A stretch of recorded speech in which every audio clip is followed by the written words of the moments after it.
അമൃത, ഈ മധ്യകേരളത്തിൽ നിന്നുള്ള പ്രധാന വാർത്തകൾ ഹൈക്കോടതിയിൽ നിന്ന് വരാനുള്ളത്. പ്രധാനമായും 3 കേസുകളാണ് ഹൈക്കോടതി ഇന്ന് പരിഗണിക്കുന്നത്. ഒന്ന്, കശുവണ്ടി വികസന കോർപ്പറേഷൻ അഴിമതി കേസിലെ കോടതിയലക്ഷ്യ ഹർജിയാണ്. IGC നേതാവായ കടകംപള്ളി മനോജ് നൽകിയ ഹർജിയാണ് ഹൈക്കോടതി ഇന്ന് പരിഗണിക്കുന്നത്. CBI പ്രോസിക്യൂട്ട് ചെയ്യാനുള്ള അനുമതി സർക്കാർ നിഷേധിച്ചതിനെതിരെയാണ് ഇത്തരത്തിൽ ഹർജി നൽകിയിരിക്കുന്നത്. ഏതായാലും ഇതിൽ സർക്കാർ പറയുന്നത് ഈ INGC നേതാവ് ചന്ദ്രശേഖരൻ അടക്കമുള്ളവരെ പ്രോസിക്യൂട്ട് ചെയ്യേണ്ട ആവശ്യം നിലവിലില്ല, അതുകൊണ്ടാണ് CBIക്ക് പ്രോസിക്യൂട്ട് ചെയ്യാനുള്ള അനുമതി നൽകാതിരുന്നത് എന്നാണ് പറയുന്നത്. ഇതിൽ ഈ വ്യവസായ വകുപ്പ് പ്രിൻസിപ്പൽ സെക്രട്ടറിക്കെതിരെ കോടതിയലക്ഷ്യ നടപടി സ്വീകരിക്കണമെന്നാവശ്യപ്പെട്ടാണ് ഇത്തരത്തിലൊരു ഹർജി കടകംപള്ളി മനോജ് നൽകിയിട്ടുള്ളത്. അപ്പോൾ ഈ ഹർജി ഇന്ന് ഹൈക്കോടതി പരിഗണിക്കുന്നുണ്ട്. ഒപ്പം മറ്റൊരു പ്രധാനപ്പെട്ട കേസ് എന്നുള്ളത് സുഗാന്ത് സുരേഷിൻ്റെ ജാമ്യാപേക്ഷയാണ്. തിരുവനന്തപുരത്തെ IB ഉദ്യോഗസ്ഥരുടെ മരണത്തിൽ സുഹൃത്തും സഹപ്രവർത്തകനുമായ സുഗാന്ത് സുരേഷ് നൽകിയ മുൻകൂർ ജാമ്യാപേക്ഷ ഹൈക്കോടതി ഇന്ന് പരിഗണിക്കും. തനിക്ക് ഈ IB ഉദ്യോഗസ്ഥരുടെ മരണവുമായി യാതൊരു ബന്ധവുമില്ലെന്നാണ് സുഗാന്ത് സുരേഷിൻ്റെ വാദം.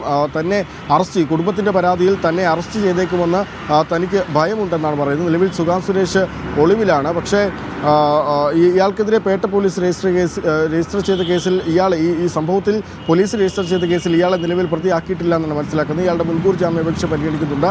മുനമ്പം ജുഡീഷ്യൽ കമ്മീഷനുമായി ബന്ധപ്പെട്ടുള്ള വാദം ഇന്ന് വീണ്ടും തുടരും. കഴിഞ്ഞ ദിവസവും കോടതി വിശദമായ വാദം കേട്ടിരുന്നു. ഈ കമ്മീഷനെ റദ്ദാക്കിയ നടപടി പിൻവലിക്കണം, അല്ലെങ്കിൽ കമ്മീഷന് അനുമതി നൽകണമെന്ന് ആവശ്യപ്പെട്ടുകൊണ്ടാണ് സർക്കാർ അപ്പീൽ നൽകിയിരിക്കുന്നത്. അപ്പോൾ ഇതിൽ കമ്മീഷൻ എന്ത് തീരുമാനമെടുത്താലും അത് ഹൈക്കോടതിയുടെ അപ്പീൽ തീരുമാനത്തിന് വിധേയമായി മാത്രമേ സ്വീകരിക്കുകയുള്ളൂ എന്ന് സർക്കാർ കഴിഞ്ഞ ദിവസം കോടതിയിൽ പറഞ്ഞിരുന്നു. പക്ഷേ ഈ വഖഫ് ട്രൈബ്യൂണലിൻ്റെ പരിധിയിലിരിക്കുന്ന കാര്യങ്ങളിൽ സർക്കാരിന് എങ്ങനെയാണ് ഒരു കമ്മീഷനെ വയ്ക്കാനാകുമെന്ന് കോടതി കഴിഞ്ഞ ദിവസവും ചോദിച്ചിരുന്നു. പക്ഷേ അപ്പോഴും ഈ കമ്മീഷൻ്റെ അന്വേഷണം പൂർത്തിയാക്കാനുള്ള സമയപരിധി നൽകണമെന്നാണ് സർക്കാർ ആവശ്യപ്പെട്ടിരിക്കുന്നത്. മറ്റൊരു പ്രധാനപ്പെട്ട വാർത്ത ഈ വാഴക്കുളത്ത് ഒഴിപ്പിക്കലാണ്. കഴിഞ്ഞ ദിവസം പെരുമ്പാവൂർ മുൻസിഫ് കോടതി പോലീസിനെ രൂക്ഷമായി വിമർശിച്ചിരുന്നു.